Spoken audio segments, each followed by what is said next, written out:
Ici Steve Lauzon de lozhockey.com. L'exercice d'aujourd'hui en est un qui met en pratique une tactique collective que les bonnes équipes mettent souvent en exécution. Selon moi, c'est un concept essentiel pour garder la possession de la rondelle. C'est le regroupement en zone neutre. Lorsque la rondelle quitte la zone offensive, l'équipe a besoin de se regrouper au lieu que le défenseur envoie tout simplement la rondelle dans le fond de la zone. Certes, il y a des moments pour faire ce genre de choses, comme en fin de match, sur un changement de trio ou encore pour conserver une avance. Mais si tu veux garder possession de la rondelle, la meilleure façon d'y arriver est de se regrouper. Je vous propose donc l'exercice Double Regroup à haute intensité. La mise en place est la suivante. Puisqu'il y a beaucoup de lignes sur ce diagramme-là, une fois que je vais avoir complété, j'ai pris l'initiative de déjà dessiner les lignes et puis je vais simplement vous guider au travers de l'exercice. Alors, les joueurs sont positionnés comme suit. Il va y avoir deux défenseurs dans chaque zone au niveau des lignes de ringuette. Les alliés vont être à chacune des extrémités de la ligne rouge avec des rondelles et un joueur de centre va être au centre de la patinoire. Le début de l'exercice va comme suit. Alors, cet allié ici va prendre une rondelle, va faire une passe au défenseur qui, à son tour, va faire une passe D2D à son partenaire ici.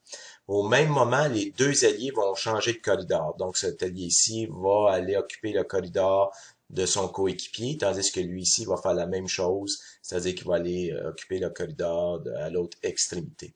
Et le joueur de centre, lui, ben, il va suivre la passe. Donc, si la passe provient de cet allié ici, il va pencher un peu de ce côté-là, mais il va suivre la passe en gardant un bon timing avec la rondelle. Une fois que la rondelle est arrivée à ce défenseur ici, mais le défenseur a deux options. Soit qu'il peut faire une passe au joueur de centre ou encore à l'allié qui s'est déjà démarqué en zone neutre. Donc, supposons pour le bien d'exercice, il a fait à l'allié.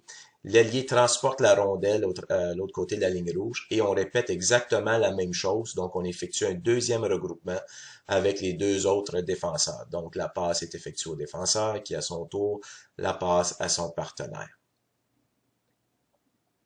Donc, j'ai effacé quelques lignes pour que vous puissiez voir correctement le diagramme. Donc, la passe est effectuée à son partenaire.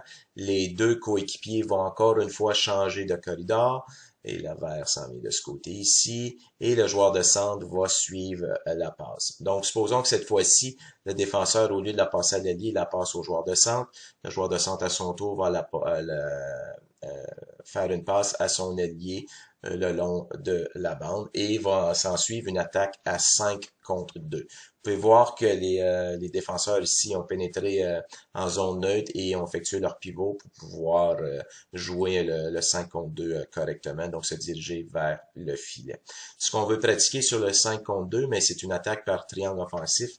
Donc l'allié va pénétrer en zone offensive le plus profond qu'il peut aller, supposons au niveau des oreilles, tandis que le F3 qui est occupé par le joueur de centre va agir à titre de support, donc en retrait.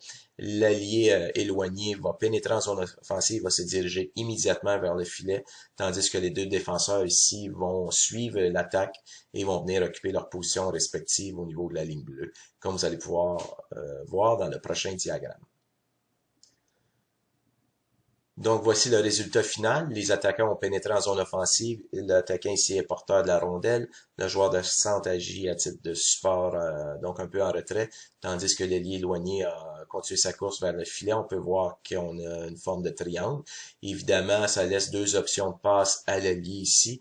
Donc, dans ce cas ici, le choix le plus logique serait de la passer au centre, puisque la ligne de passe n'est pas bloquée par un des défenseurs. Encore une fois, on peut encourager la créativité, c'est-à-dire qu'on pourrait dire que cet allié-là pourrait bifurquer sur lui-même. Le joueur de centre continue sa course et il pourrait faire une passe au défenseur pour un tir au filet ou un D2D pour un tir au filet. Peu importe en zone offensive, ma philosophie, c'est toujours laisser la créativité aux attaquants et par contre, on les encourage à suivre le concept du triangle offensif. Donc, si on répète l'exercice par le premier diagramme, voici le premier diagramme. Il y a une passe qui est faite au défenseur. On effectue un premier regroupement en zone neutre en changeant de corridor, tandis que le joueur de centre suit la passe. On effectue un deuxième regroupement avec les défenseurs opposés. On change encore une fois de corridor et le joueur de centre suit la passe. pour finalement attaquer par un concept de triangle offensif en zone offensive avec un tir au filet. Alors, encore une fois, il y a beaucoup de mouvements dans cet exercice-là. C'est pour ça qu'on dit que c'est une drill à haute intensité.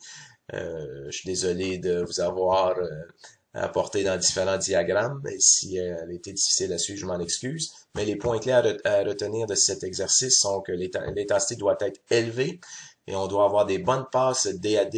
On doit également aviser les alliés qu'ils doivent changer de corridor, pas juste une fois, mais bien 2 fois.